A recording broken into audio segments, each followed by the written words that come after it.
it to Pat to bring us together. It's been so long since we've seen each other.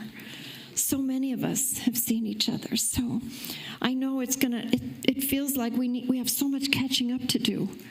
But leave it to Pat to do this for us, to bring us together so that we can mourn together and we can celebrate her life.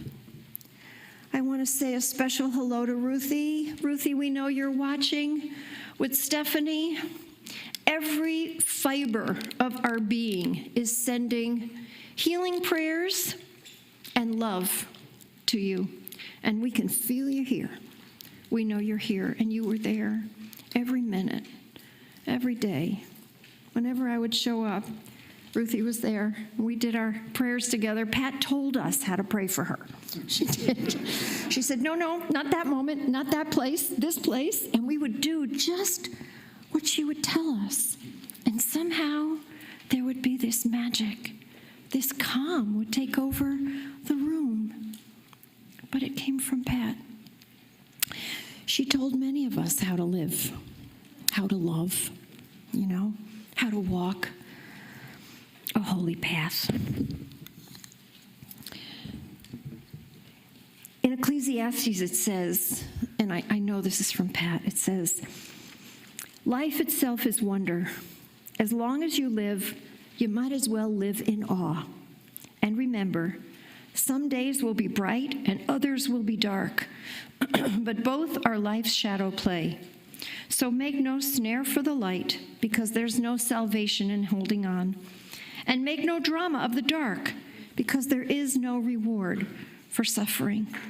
Rather, embrace each as it is, knowing that true joy resides in serving each moment in peace. As Pat was living between this world and the next in the last days of her life, she continued to be a wonder. I know that doesn't surprise anyone. Just when we thought that there could be nothing left of her in this world, she would smile and tell a story. She would give one more detail about her next fitness center and let the family know where she had stashed a surprise for the next gathering. More than once I heard, and I thought myself, we are witnessing something beyond human here. During Pat's last weeks, the Torah portion was about Jacob's journey. On his journey, he encounters angels on a stairway to heaven, going up and coming down. In the end, he receives a name, the name of Yisrael, an angel name. And the tradition suggests that the reason that the angels were here on earth and following Jacob around was because he was really an angel that had forgotten. And all the other angels were all around him because they were trying to remind him and bring him home. Millie, Pat's mother of blessed memory, would like that story. And it could very well be that Pat was an angel that so wanted to be here with all of you. With Bob, who was smitten the first time he saw her in those workout clothes. For Chelsea, who just might be another angel.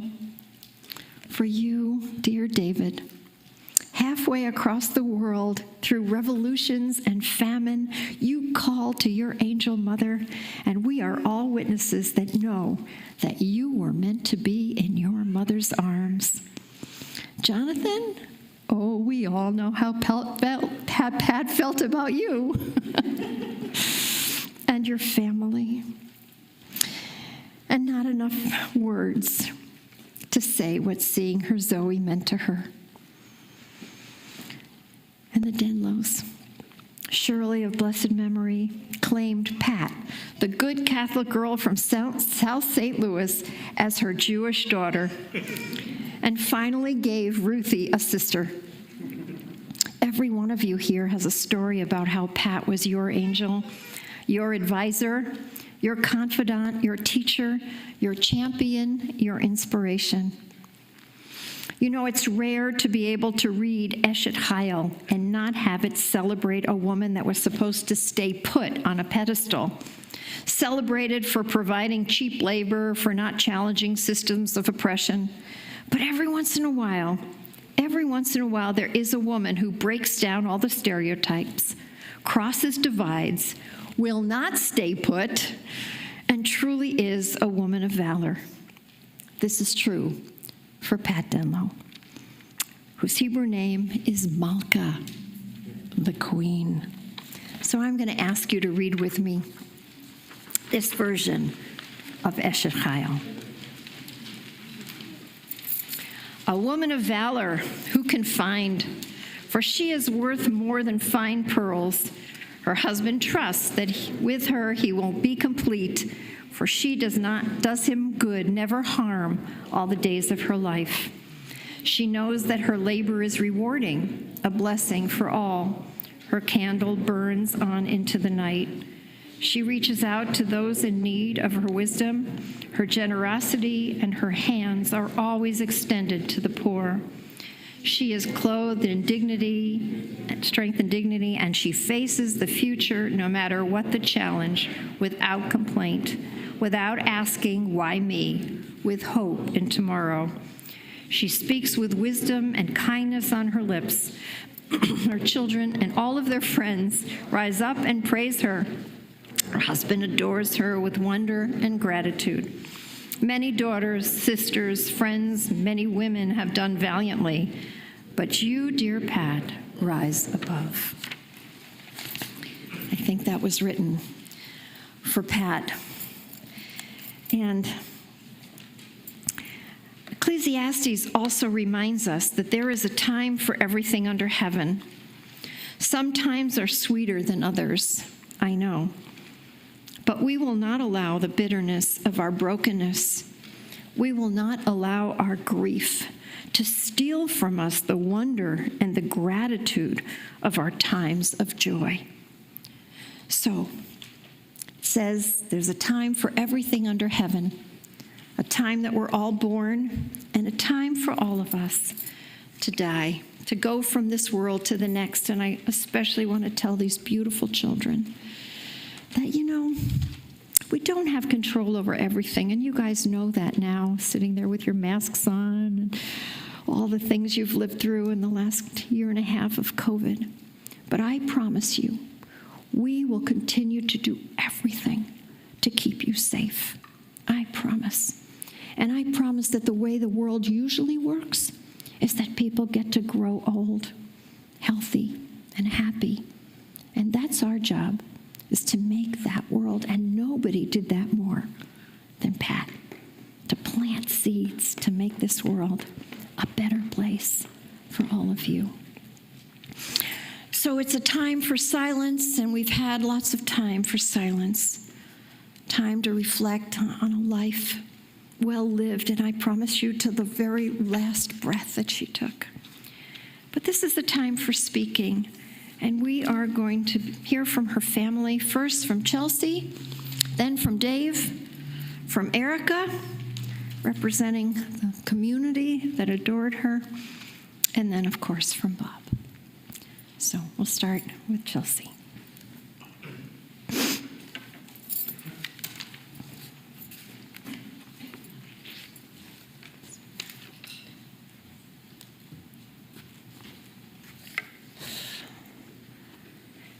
I'm going to take a deep breath. How lucky am I to be the daughter of Pat Denlow? She was beautiful, smart, determined, caring, even funnier than Dad. Sorry, Dad. My mom pushed me to take risks. In kindergarten, she took me to the soccer field a day early just to check it out because I was nervous. As I was questioning applying to the White House, she hit send on my application. My mom found environments for me to thrive. She sat on the steps of the college school for a week just to get me in, convinced it was a perfect place to push this shy girl. My mom set boundaries. When she found a bag of beer cans in my trunk in high school, she promptly grounded me big time, even though I told her they weren't mine. My mom was unapologetically herself and made life fun. This meant bold clothing, bright colors, and sometimes our Passover seders just happened to have a Bedouin tent and belly dancers. She was my best sounding board and my safe space. We talked every single day. She shared my angst, my joys, my dreams, my excitement. I've been so fortunate to have grown up deeply loved. The kind of love that is so encompassing that it grounds me even when she's gone. But I think most of all, my mom was my role model. And so today, I want to share part of her story. Rabbi Talvi, forgive me for this, but Pat Denlow was quite simply a badass. Growing up, she was the first in her family to go to college, valedictorian of her class, National Merit Scholar, and all-star athlete. After working her way through college, she became a major grant writer and curriculum evaluator for SEMRL, at which time she also received a Fulbright grant to study education in Japan. She then transitioned to starting a fitness business that quickly became the hot spot in town. It wasn't simply that she opened a gym, it's that she created a full-service exercise business model that didn't yet exist. It's like creating a well bridge before there was an idea of a well bridge. When she had a falling out with her business partner, she went to court and met a dashing young attorney.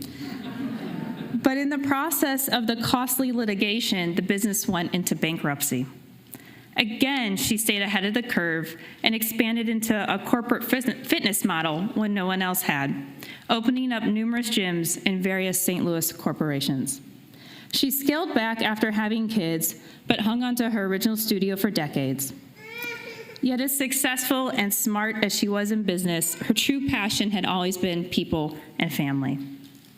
My mom was a tenacious mama. She fought hard for her children. While over in Romania adopting David, there had been a sudden change in laws, and there was a moment where it looked like she wouldn't be able to take her baby home. Pat Denlow, of course, gathered the Americans in the country and staged a protest in front of the embassy that was picked up by international news. Needless to say, it worked. When she thought the college school was going the wrong direction and losing what made it so special for her kids, she gathered a group of parents for a long, hard fight to preserve the culture of the school. And when we didn't think she'd live to make it at my wedding, after a terrible back surgery, she not only made it, but danced at it. Never bet against Pat. Her strength was equally matched by a deep emotional intelligence. Her ability to read people and situations was simply remarkable. She knew how to help others find courage to make sense of difficult experiences, to address toxic situations head-on, and to remember their self-worth. I had friends in high school call all the time, thinking they wanted to talk to me, only to find out they wanted to talk to my mom. My friend from college very suddenly broke up with her boyfriend in DC and drove straight to St. Louis, staying here for 2 nights seeking counseling from Pat. My friend Lainey actually refused to get engaged until she got Pat's approval. Luckily, she loved Rich. She was truly a gifted therapist, and I can honestly tell you that her passionate guidance, advice, and advocacy saved lives. My mom was a loving family member. She always showed up. As a daughter, she was always there for her parents. As a daughter-in-law, she was always inclusive of my grandmas on our family vacations. As a sister and sister-in-law, she had great relationships with her sister Terry and Denlow family. As an aunt, she went so far as to march her nieces out of Yom Kippur services to get everyone chocolate crepes. For years, she was the backbone of the extended family, hosting weekly Shabbat dinners, Hanukkahs, Halloweens, Thanksgivings for 20-plus people. And through it all, she never lost sight of the fact that family and love was what made life joyful. I want to end with some gratitude. I'm thankful to my mom for life and love and guidance. My best traits are because of her. But I think it's also important to recognize that these last few years, and especially last few months, have not been easy, and it's taken a team of people to support Pat. So forgive me if I miss someone, but I need to acknowledge my aunts and uncles, especially Terry and Ruth. All the wonderful caretakers like Velma, Martha, Rosie, and Asa. And to name just a few friends, the Wallachs, the Hillmans, Kathy Manganero, Sheila Gurley, Bernice Irwin, Erica Zoll, Lisa Barnes, and Allie Abrams, who have always checked in on her. And of course, Dave and my husband, Jonathan. And then there's my dad. He has really exemplified what it means to be a partner and a spouse when the going gets tough. He has protected her dignity and her memory and stood by her when managing such a tough disease has been all-consuming. My dad has modeled what it means to love someone through not only the light, but also the darkest days. And I could not be more grateful to him, and I love him for it. My mom embodied strength. It was a cruel twist of fate that someone that had made their livelihood in physical fitness would have a disease that broke down the body, that someone so brilliant would have a disease that broke down the mind. But it's precisely because she was strong that she endured and lived a life of meaning, that she would live to meet her granddaughter. Now, I know my mom loved me and Dave, and God, we all know she really loved Jonathan. But everyone came in second to Zoe. Somehow my mom, confined to her bed these past few months, would all of a sudden demand to be on the floor playing with Zoe, declaring that her grandbaby's ability to stack colored blocks was, of course, an early sign of genius. As we were talking about the memorial today and Zoe's baby naming we will be doing at the end of this, Rabbi Talvi asked me, "What are your wishes for Zoe?" It's quite simple for me. I hope that Zoe has the strength, intelligence, and compassion of her grandma Pat, because if that's the case, there's no limit to what she can accomplish, and the world could always use a little more Pat Denlow.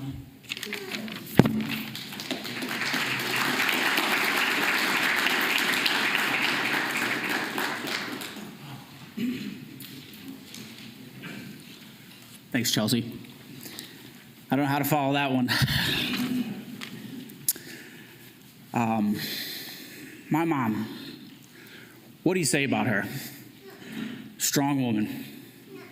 Taught my sister and I how to be there for people, how to be a human being. And one thing that I loved about my mom was she taught us to be absolutely tenacious. I love that word, and I had actually written that down. I didn't steal it from Chelsea. But she taught us to be very tenacious. And that was good, but also that led to, in our household, too many chiefs, not enough Indians. My mom was really a source of strength for not just us, not just my sister and my father, but to everybody in this room. She touched lives. She changed people for the better. And when I mean she touched everybody's lives, she probably had a good percentage of a lot of your decisions in life at heart. When I was adopted from Romania, I didn't really realize what it meant to have strong family bonds until I really knew the Denlow family when they came around us for every single occasion. Shabbat dinners every single Friday. I don't know how she did it. She cooked, she cleaned, and she made time for all of us. Cousins, siblings, uncles and aunts, family, friends. I've had the best of the best of the best. And I can tell you from the heart that my mother is looking down here and saying, everybody here is thinking about Pat in the right ways.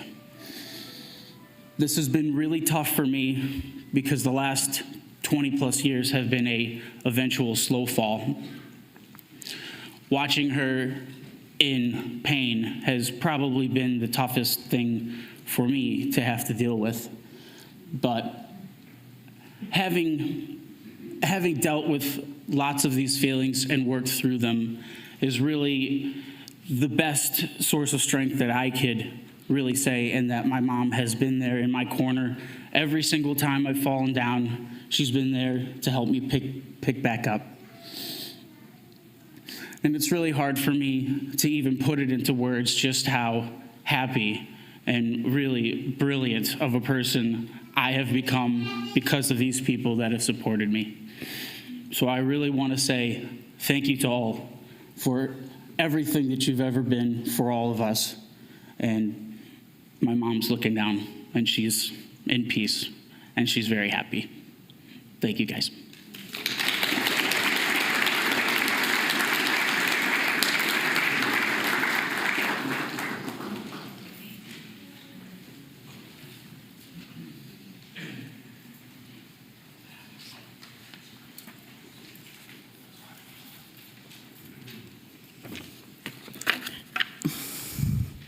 feel like we should have compared notes because a lot of this is going to be on repeat. But when Bob asked me to speak about my friendship with Pat, I was incredibly honored. Pat and I were dear friends for over 20 years. We had a very special bond, which at some point transitioned from friendship to feeling more like I was part of the family. It's what makes it so hard to say goodbye. However, I think we are all finding comfort in knowing that her pain and suffering has finally come to an end. Pat and I first met when I was researching Romanian international adoption. At the time, I didn't think I could carry another child, and the idea of adopting from Romania felt like the right next step for my family. Pat was known to be an expert on how to navigate the complicated process. She and I must have talked for hours, not just about adoption, but life in general. Shortly after she and I connected, I was asked to join the CRC board, and that's when I met Bob. Pat and I continued to stay in touch as Bob and I were becoming friendly through our fundraising work at CRC. When I realized I was unexpectedly pregnant, Pat was one of my first phone calls. She was a calming force and couldn't have been more supportive during those difficult and highly stressful months. Pat was great at so many things, but throwing a party was right up there at the top of the list. Those of us that have been invited to a Denlow celebration know how much detail Pat put into her events. It didn't take me long to figure out that Pat loved to entertain. She was always supportive of my work and willing to help with whatever event I was working on, both personally or professionally. She was by far my greatest volunteer. It was common to find Pat researching centerpiece-themed ideas or stringing lights at a venue, or securing silent or live auction items for me. And holidays at the Denlows were always a special treat. Pat included activities for the little ones to keep them busy, but she also wanted to make sure that the adults were entertained too. She was often seen in costume, as Chelsea mentioned, and I'm not just talking about Halloween. Passover Seders were over the top. Pat created activities, set up the room or the outdoor tent to represent the Jews wandering the desert, and yes, a belly dancer even made an appearance one year. Although not raised Jewish, Pat embraced our traditions and made the holidays both fun and meaningful for the entire Denlow family and all of the invited guests. One of my earliest Denlow large-scale celebrations I attended was David's bar mitzvah. Of course, every detail of the day was planned perfectly, and David shined. And each one of us in attendance witnessed the pride that both Pat and Bob felt for David. As many of us know, Pat loved to shop. For several years, I was her sidekick. Sorry, Bob. While she was still able, we would go on weekly trips to Home Goods, which was her favorite store. She loved to find items she knew she didn't necessarily need, but thought would look great in the house. Another witch to add to her collection, or kitchen gadgets, or a decorative tchotchke. Pat had a great eye, and each item she picked out gave her such joy. When it became too difficult to shop in person, she'd send me links to items she found online. I'm sure I'm not the only one that she did this with. But I always shared her happiness in her latest or soon-to-be purchase, whether it was another sculpture to display in the yard, large inflatable items for Halloween, or the bridesmaids' dresses for Chelsea and Jonathan's wedding. And if I remember correctly, she even asked a few of us to try them on so she could see how they would look in person. On a deeper level, Pat was a great listener as well as an amazing advisor.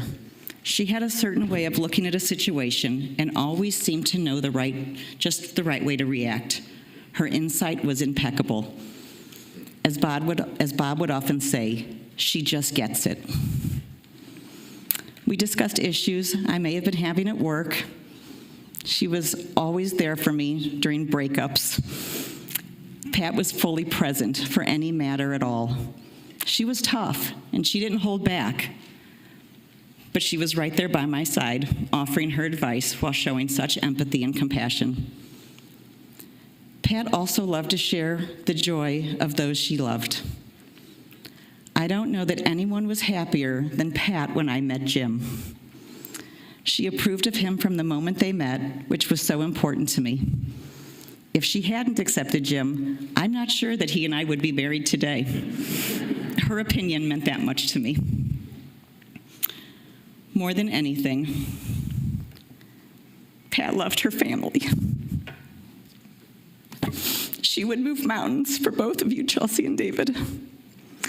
She modeled for me how to balance being a mom and a confidant and friends to her kids all at the same time. I know you both felt like she always had your back. All she ever wanted was to see you both happy. She often spoke of how proud she was of the adults that you both had become. And becoming a grandma to Zoe was one of the greatest joys of her life. And it's now on all of us to make sure that baby Zoe knows just how wonderful Pat was. Jonathan, if you can hear me, hi. When you entered Chelsea's life, it was obvious that you were the perfect addition to this amazing family. There's no question as to how happy you and Chelsea are together. I know that Pat loved you dearly. Today is about celebrating Pat's incredible life, but I would be remiss if I didn't mention Bob. You were her rock, especially the past 7 years since her surgery. Pat's love for you was so strong, and she was grateful for the support you showed her throughout your marriage. You provided the best care for her, and she knew it. Even when she was so angry with you for returning her unopened boxes from Amazon and QVC, she appreciated you for making sure she could remain at home, even during the most difficult of days. When a couple comes together, they make sacred vows to be there for each other in good times and in bad, for better or for worse, in sickness and in health. You've modeled for all of us what that truly means. Pat gave her whole self to the ones that she loved, and in her final days, as many of us gathered around her, she seemed to be able to hear us and feel our love as we shared memories of our time together.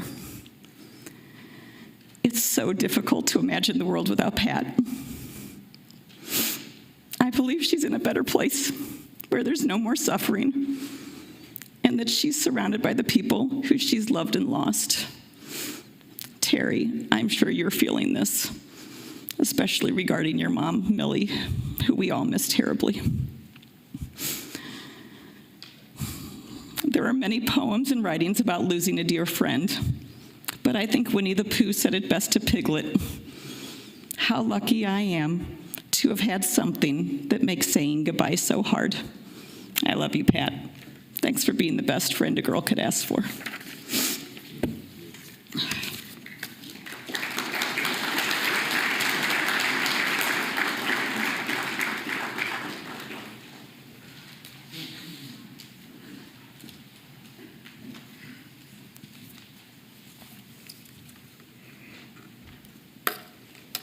Wow, big crowd.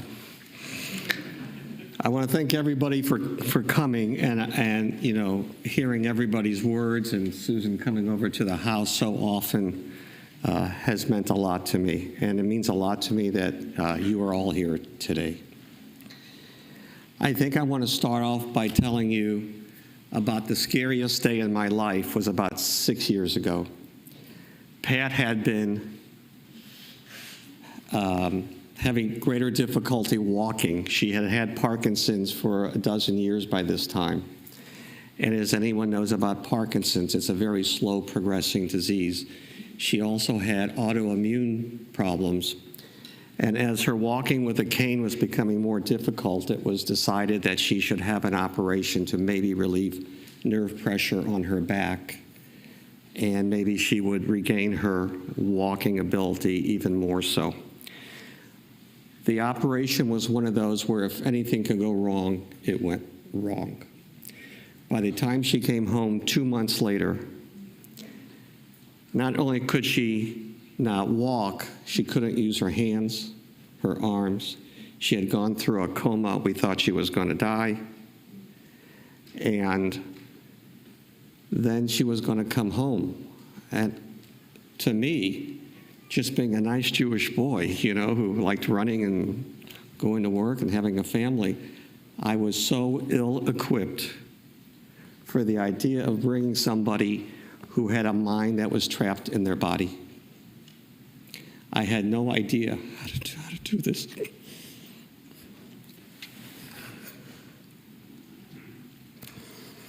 Remodeled the house, brought her home, and for the next 6 years, Pat fought.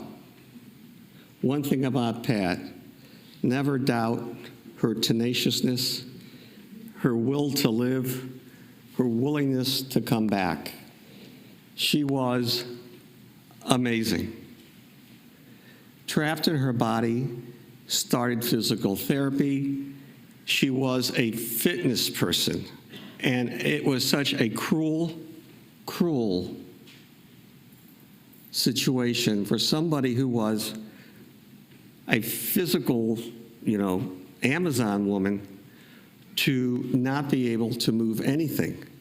And then slowly she was able to move her arms, started using her hands. Her hands never got better than maybe a first grade, a 2-year-old, where you pick up the food, you jab it with a fork, and then half of it ends up on the floor so the dog can eat it. That was Pat all through it. She never got very well. She was able to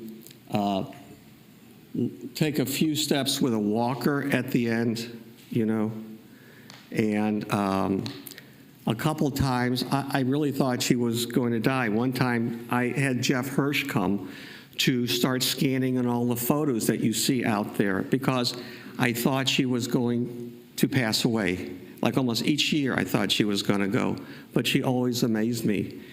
One funny story, a few years ago, I thought she was going to pass away, so I invited everybody in the family for Passover. It turned out to be a Seinfeld episode. We threw away the Passover books, and I go around the room and I say, "So, tell me something. What do you want to say?" And when Pat got her opportunity for the next 2 hours, she goes around the room, and maybe she kind of sensed what this was all about, why everybody showed up from across the country. She would say to one cousin, "I never liked you."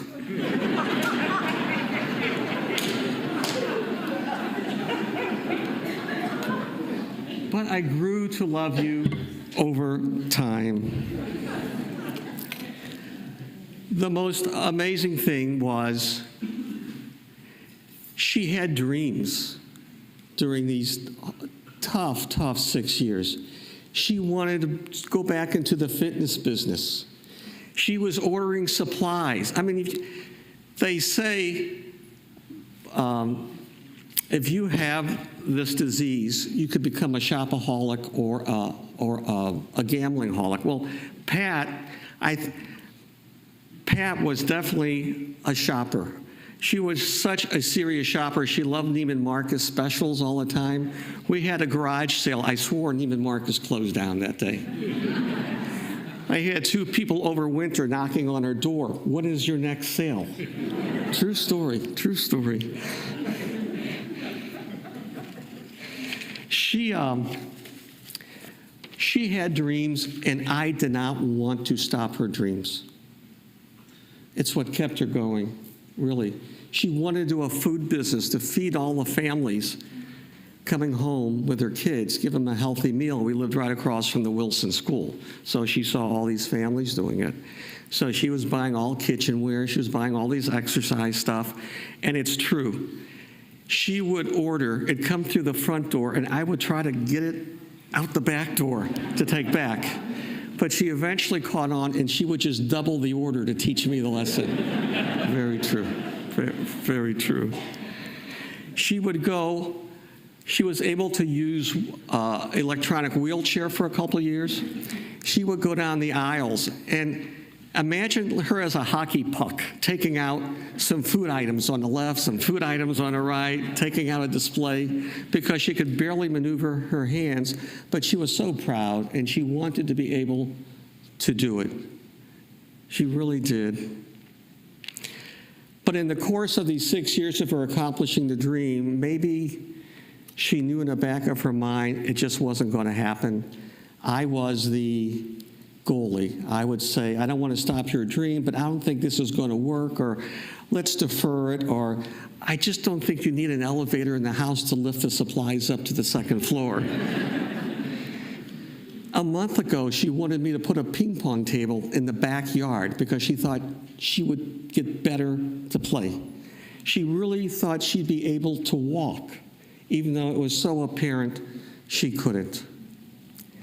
And to those of you who have ever been a caretaker, and I've been one for 6 years, you get a lot of bruises.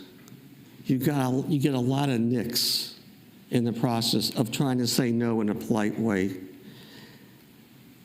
And at the very end, Susan was over, and a week or two ago, and she, for some reason, Pat was getting to the phase of dementia, where my basic conversation was, how about them Cardinals? Aren't they good? And Susan and Pat had always had, I think, like a special relationship. And Susan looks to Pat, and they start talking very lucidly, like she didn't have dementia, nothing. And Susan looks at her, and Pat says, I'm angry. I thought her next line was, I'm angry at my husband, something like that. But she says, Susan says, what are you angry about? And Pat says, I'm angry about these diseases that have taken my body. And Susan says to her, I can't take away this anger. There's nothing I can do to take away the anger. But you've got to figure out a way to make space to allow the good things to come in. And over the last 2 weeks, Pat was cremated. And it's taken me 2 weeks to really allow the healing of all the bruises from the 6 years of caring for Pat. It's a very difficult, challenging job, if any of you know. It's taken me 2 weeks to be able to remember those good decades I've had with Pat. I really has. And I have been very fortunate. And somebody had made a reference to when I first met Pat, I think Susan. It is really true. Fairly young attorney wearing a lousy tie and a jacket that's probably too big, I don't know. And here comes Pat wearing this skin-tight exercise outfit. Holy shit, I said to myself.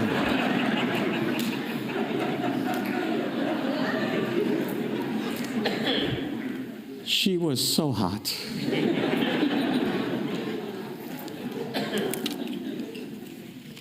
In the words of Jimmy Carter, I had lust in my heart. Amen.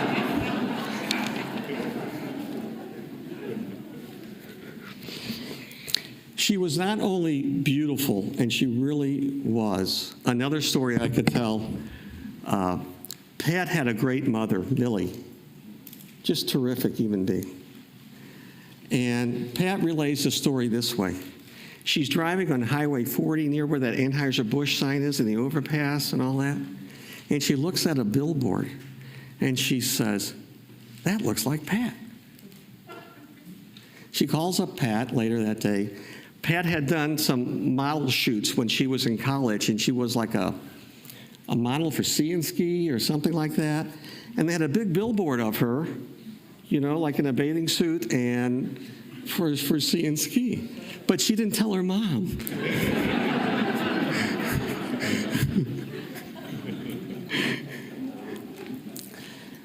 We decided to get married in Hawaii, and to show you how much thought went into the process, we go to Hawaii. I'm in the hotel room to get married. And in my profound, astute manner, I turn to Pat, dead serious. I say, do you really want to get married? It could ruin a good vacation. really. Pat turns to me, shrugs her shoulders. Oh, we're here. Why not? Let's just do it. And that began our marriage like that. I had always wanted us to have a Jewish marriage. And one of the great moments in my life occurred when Pat says, Bob, we're going to Cindy and Lawrence Hillman's house. You know, Lawrence's father is very famous and all that kind of stuff. And he's going to take us all out to eat.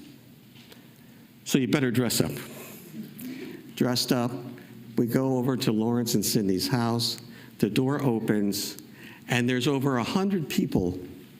Susan, Rabbi Sternberg, who ran the Holocaust Museum at that time, family from out of town came in, and it was a totally 100% surprise Jewish wedding. Pat danced around me 7 times under the chuppah, and it was, for me, like one of the great magical moments in my life. I knew Pat really wanted to have a wedding that I really felt like I needed to have, you know, and I knew she loved me, you know, to make that happen. And to surprise me like that, I couldn't believe it. When I always thought Pat had married me in part because of my background. My parents were Holocaust survivors, and she was just mesmerized by the past. Just was. When the communists fell in like 89 or whenever, Pat was pushing from day one, let's go to Poland, let's do the roots thing. And if you grow up in a family with Holocaust survivors, there is an invisible wall. You don't ask anything, and the parents don't tell you anything. That's just an unwritten law. Pat, hey, I wasn't born Jewish. I wasn't raised in your family. And she was pushing my mom and her sister, Aunt Sarah, who was a survivor as well. We're going to Poland. My dad lived in a small town called Denlow, and my mother lived grew up in a shtetl called Cernaki.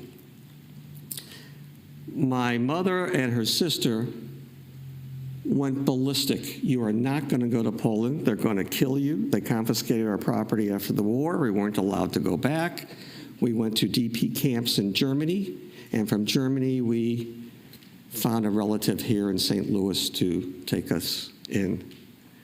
I was the first American born here. My 2 older brothers were born in DP camps in Germany. Pat loved hearing this stuff. And my mother and my aunt kept beating on us, you cannot go, you cannot go. But Pat made no bones about it. She was going to go. I wanted to go. This was fascinating. But, you know, there's the unwritten law. You just don't ask. You don't do anything.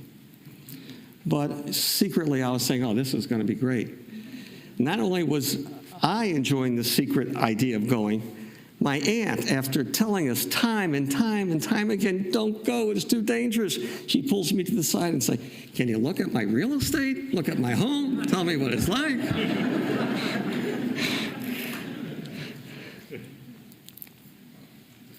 You know, it is true, Pat grew up as a Southside Catholic, but she was the cornerstone of the Denlow Jewish family, which grew up in like Hebrew schools and the whole 9 yards, and we were affiliated with an Orthodox synagogue.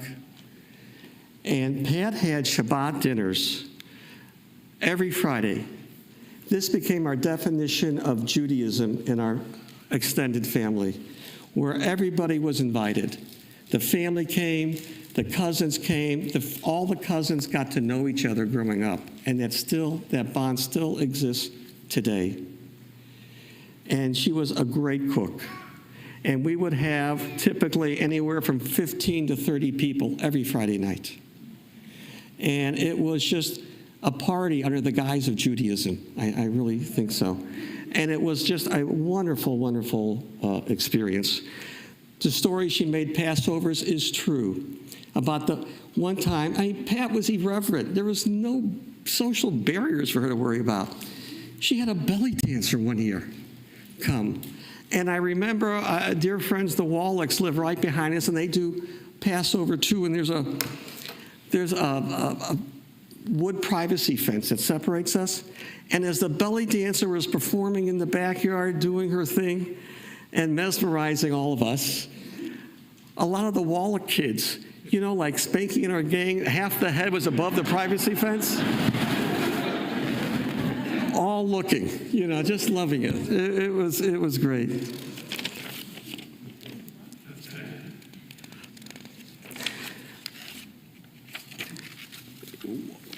A lot has been said about Pat. She really was a terrific advisor, a terrific friend, a terrific partner. Everything that everybody has said before me is so true and more. I want to share with you her secret sauce of why we had such a successful marriage, why we had such good luck with the kids. And it's this: always give your spouse the illusion of participating in family decision making.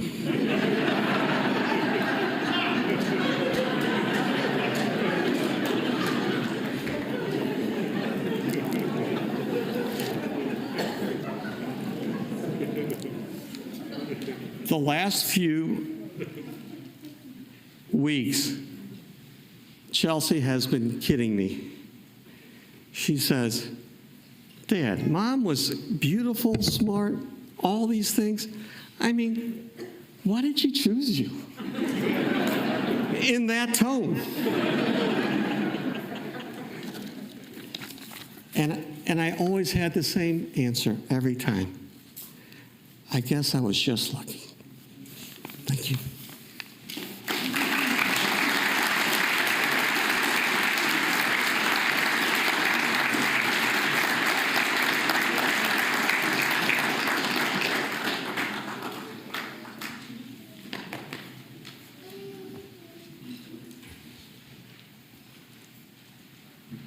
Hi, can you hear me in the back? Raise your hand if you can't. Thank you. I'm Leslie Kaplan, and I sing here. I knew Pat when she was Pat Cerno. I knew her before she opened up Clayton Fitness, and when she did, I worked for her. And in her honor, I'm wearing workout pants. Susan Talby and I did not discuss what I'm going to sing for you. I'm sure she's going to be very surprised. We were not in cahoots here, I promise. Last year I wrote a song about Jacob and the angels. I find angels in strange places. I find strange angels in strange places. And I wrote this song, and I sent it to Bob and said, I think I'd like to sing this at Pat's service. I did not tell him I wrote it because I didn't want him to feel pressured in any way for me to sing it. And after I looked at it yesterday, I decided to rewrite it to be about Pat. So don't sob loudly, please. You're all in it. Some of you are mentioned by name. If you're not mentioned by name, it's because I couldn't rhyme or scan your name. Or we'd be here till tomorrow for me to include everybody who was one of Pat's angels. I did the best I could. So here you go.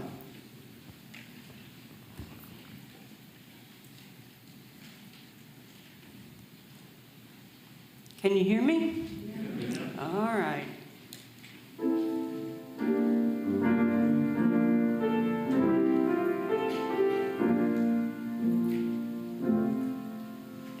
Jacob fell asleep with his head against a stone, and as he slept, he saw the angels in the sky.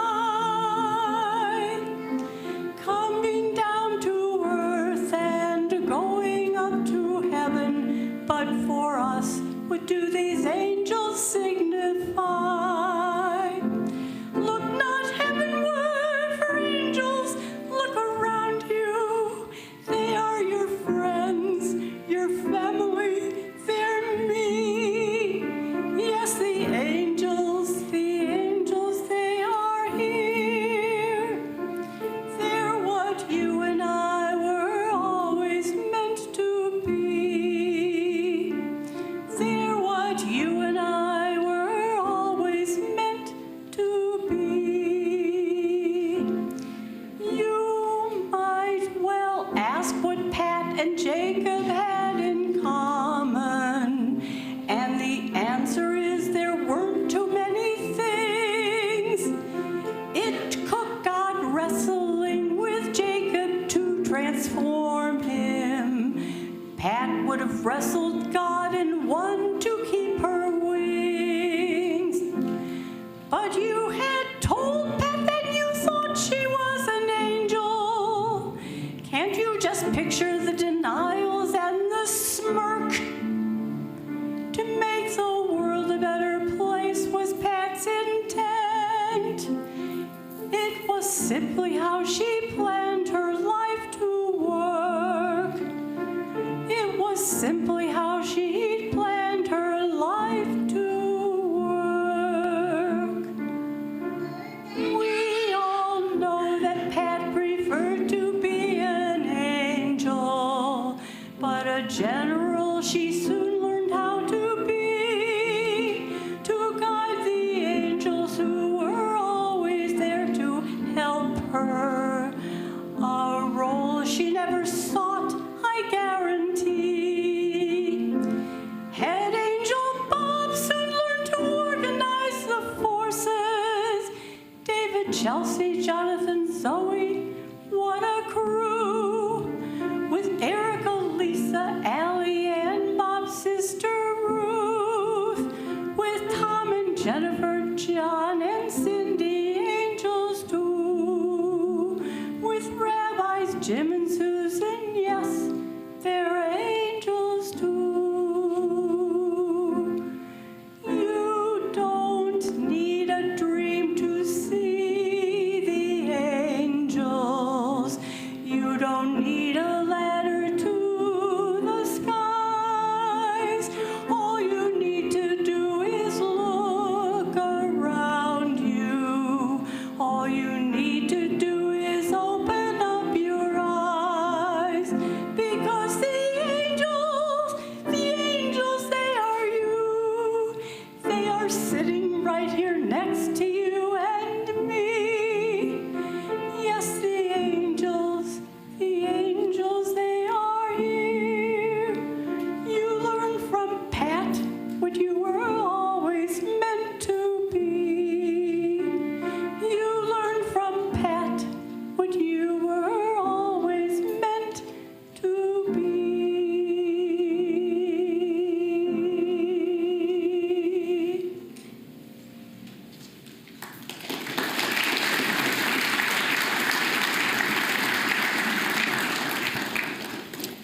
Thanks, Leslie. Thanks to all of you. Did you like that, Zoe? Yeah, I think Zoe liked that. She did. She smiled. Thank you for your words. Thank you for these stories. Thank you for bringing Pat's presence here boldly as she would.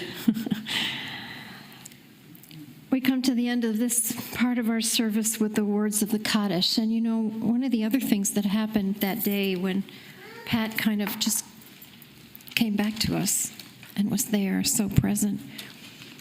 Well, she told me that she saw a light at the end of the room.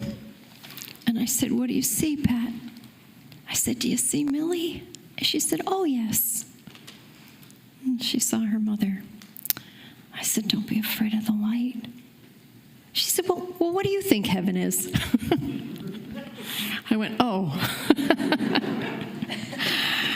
I think it's that perfect place, the place we imagine, where everything goes right and everything is peace. So that's what the Kaddish is meant to do.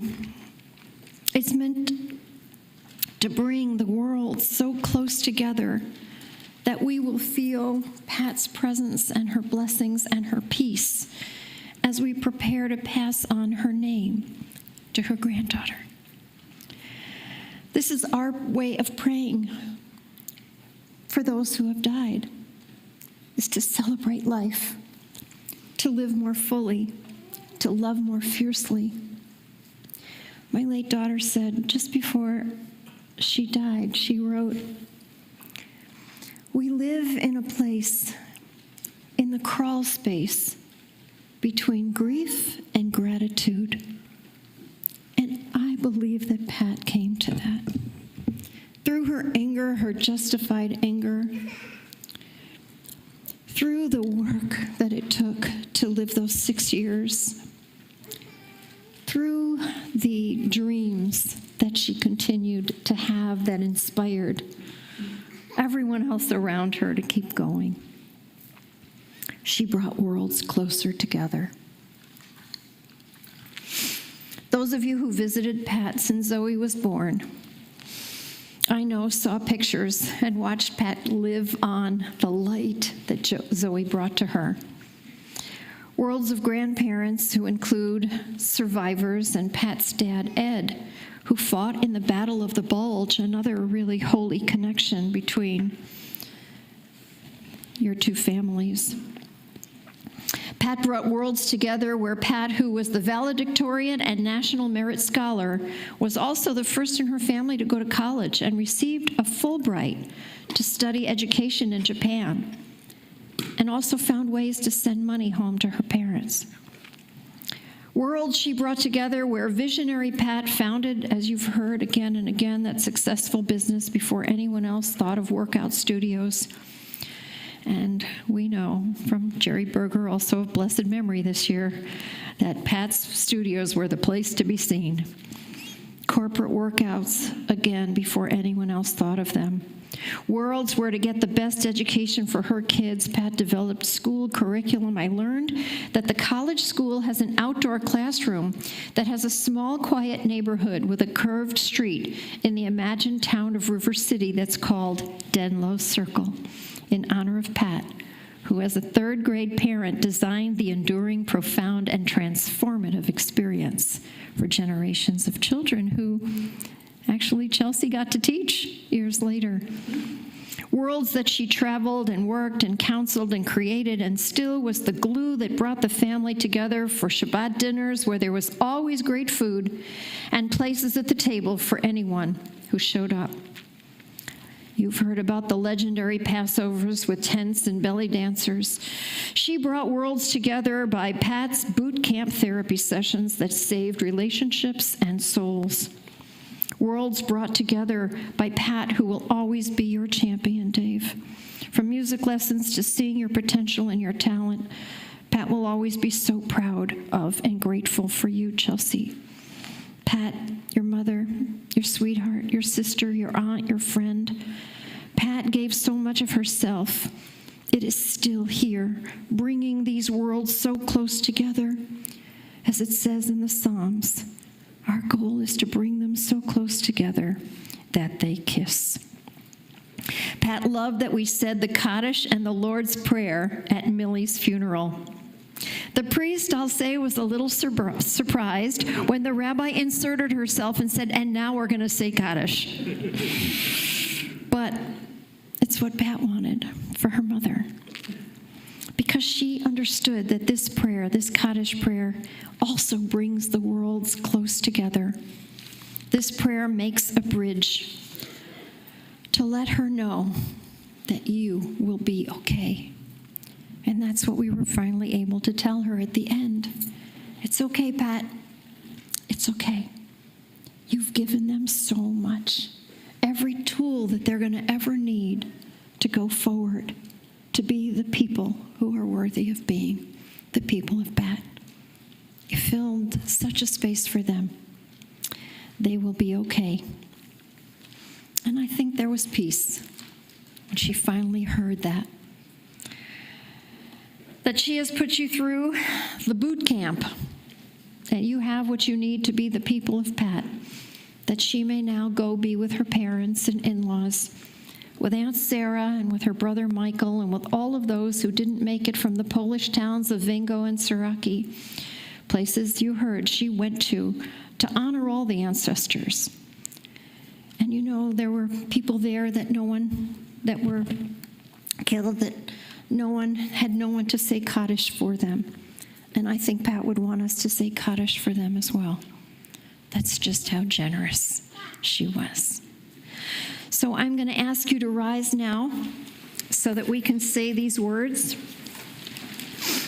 Words that bring the worlds so close together that we can let her know that we have done what we needed to do today to celebrate her life, to comfort her mourners, and now to say this prayer that will be a bridge between this world and the next. We say, Yitkadal v'yitkadash shemei Rabbah, be'alma zivra chirutei v'yamlich malchutei, b'chayachon u'v'yom echon u'v'chayei rechol beit Yisrael, ba'agala v'zman kariv v'imru amen. Yehei shmei Rabbah mevarach le'olam olmei olmaya, yitbarach v'yishtabach v'yitpa'ar v'yitramam v'yitnaseh, v'yithadar v'yitaleh v'yitalal shemei dekudasha b'richu, le'elam min kol birchata v'shirata tushbachata v'nechamata da'amiran be'alma v'imru amen. Yehei shlomo Rabbah min shemaya v'chayim, aleinu ve'al kol Yisrael ve'imru amen. Osei shalom b'mrumav, uyasei shalom, aleinu ve'al kol Yisrael ve'al kol yoshvei tevel ve'imru amen. You could be seated. Except Chelsea, Jonathan, Zoe, grandparents, come on up.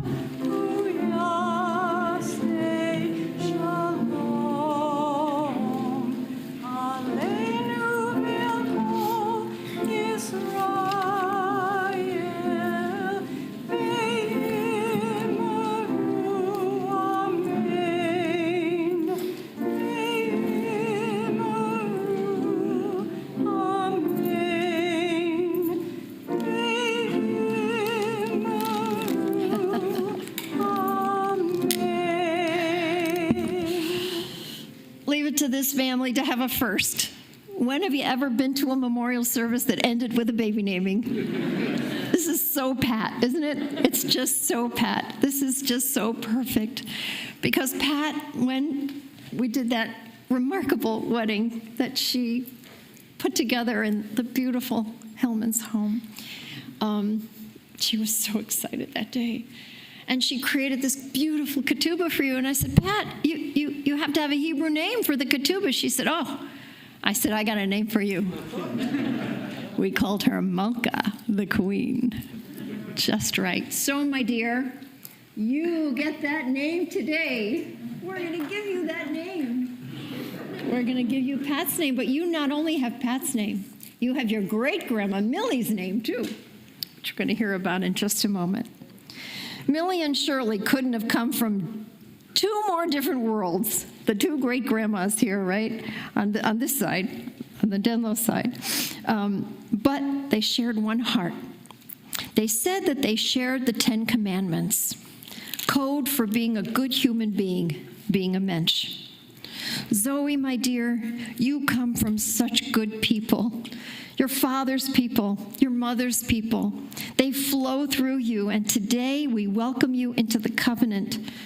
We give you your Hebrew name, and we bless you as we ask all of the angels to gather and protect you as you enter on this path to becoming the very best Zoe, Millie, Davis, the very best Malka that you can become.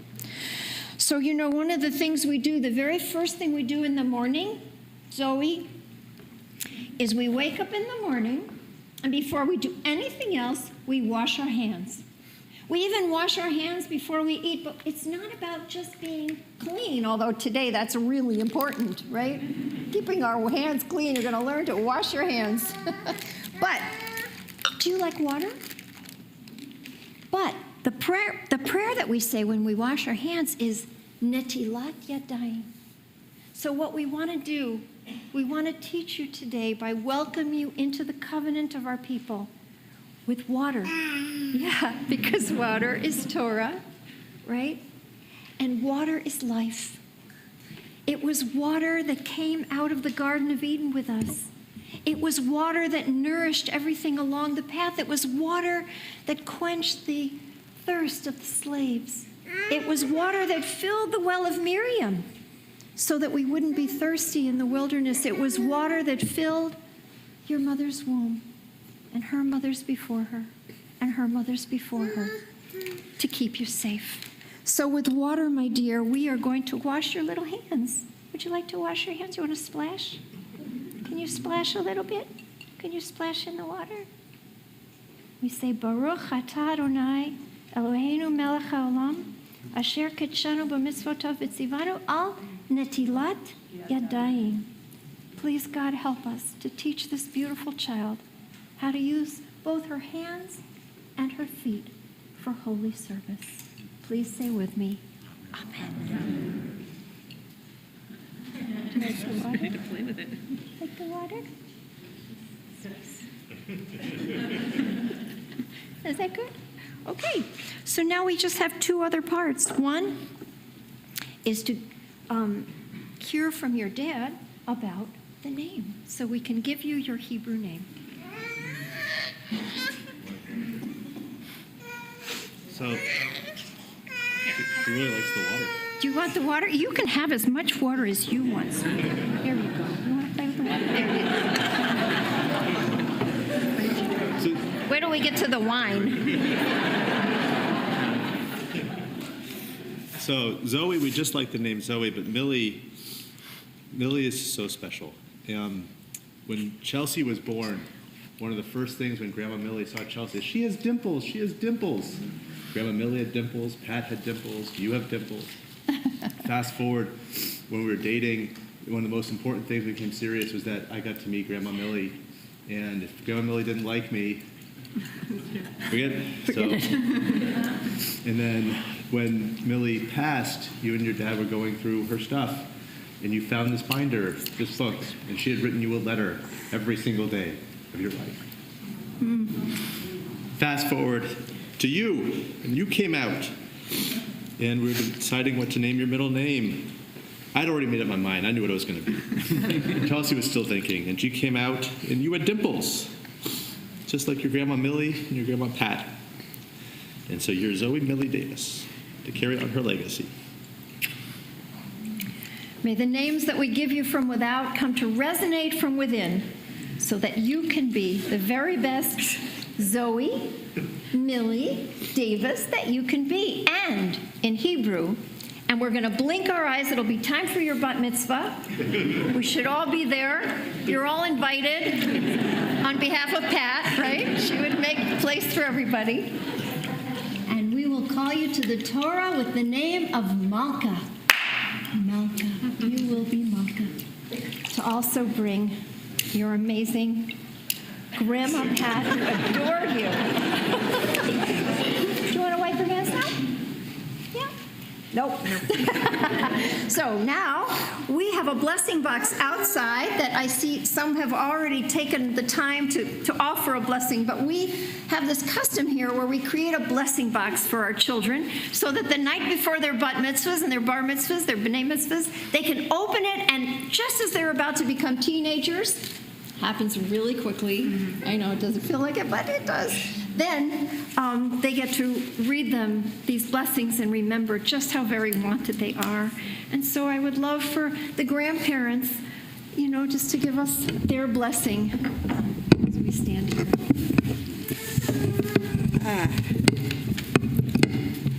Zoe, our hearts are so filled with love for you. Your sweet nature and infectious smile just brighten our days. We wish for you a life filled with joy and love and kindness and friendship. We also hope that you will have meaning in your life and that you will grow to be a woman of valor. bringing goodness and healing to the earth. And that's what we wish for you. And we didn't arrange that either, did we? I was just going to bless her too. She wants to bless her. Sure. Perfect. Lord bless you and keep you. May God constantly shine upon you, bring you health,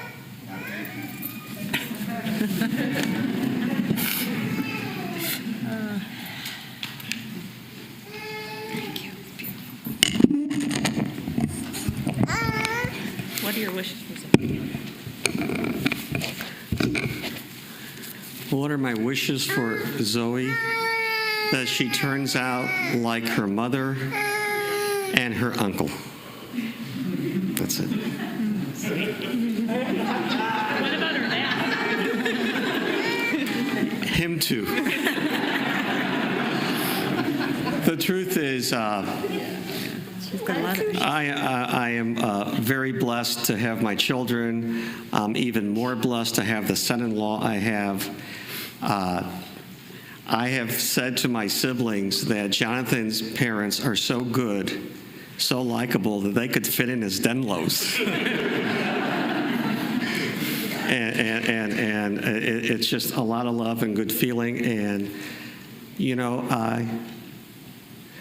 I just want to say this.